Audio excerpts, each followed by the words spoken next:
Remember when you were a child, going to sleep after watching something scary? A movie or a show maybe? Many of us see that dark corner in our room at night, and our imagination lets us see a dark, scary figure. We keep telling ourselves that it's just our imagination. Some of us get scared and go to our parents' bedroom. But what I'm going to tell you right now might be imagination or reality. It was winter and I was just a little kid. 8 years old, probably. I had just seen a movie with demons and monsters. As a kid back then, I always knew that it was all fake, Hollywood effects and that sort of stuff.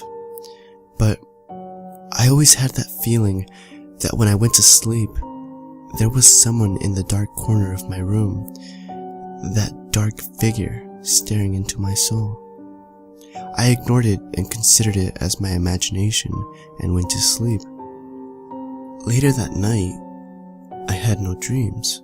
As soon as I opened my eyes, every 5 seconds, or that's how it felt.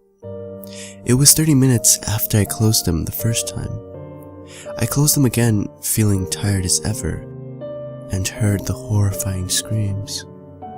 The screams sounded like people were getting tortured, and the most terrifying scream was my brother's calling out my name to help him. I opened my eyes again, but the screams didn't go away. I closed my ears, hoping they would go away. I began to start crying. I was too afraid to get up, as my face was full of tears. Then I looked at the corner of my room, revealing that dark figure in a better vision. I closed my eyes again, and I stopped crying. I opened my eyes again. What felt like an eternity was probably less than 2 minutes. Well, that's what my clock revealed. I was relieved that it was only a dream. Or was it? I went to my parents' bedroom and I slept between my mother and father. I opened my eyes again. Now, I was in my own room, and it was the same time when I closed my eyes. Weird, I thought to myself. Did my parents bring me here that quick? I closed my eyes again, expecting to sleep. Then I heard this echo of a voice of a little girl saying,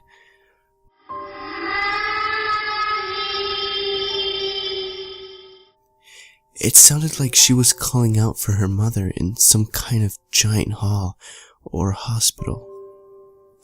I was terrified for a brief moment, then I started hearing screams again, even louder than the other ones.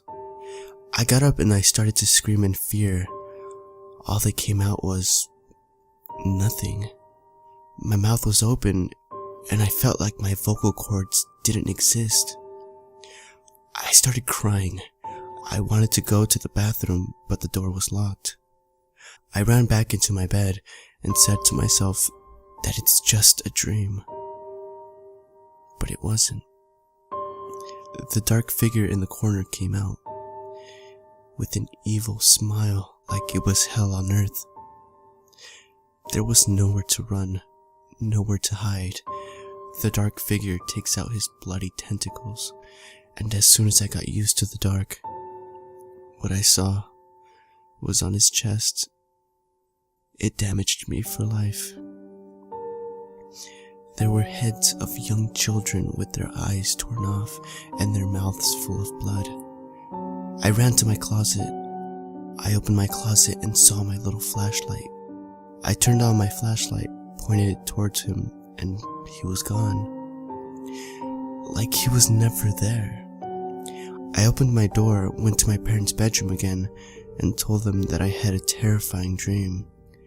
I slept in between them. I felt safe, like nothing can touch me. It was a beautiful morning. I considered that terrifying experience a bad dream and decided to never think about it again. Until now. Here I am in my dorm room alone. My roommate is somewhere partying right now, and I'm waiting for him while I'm writing this. Sometimes I feel like that hideous creature is still watching me. Every time I look at a dark corner, I see him, waiting. Someone's knocking on my door. It's gotta be my roommate. It is him. We're gonna go to sleep now. But my roommate seems to be a little pale and isn't saying much. He's just smiling. Wait, the phone's ringing. It's my roommate.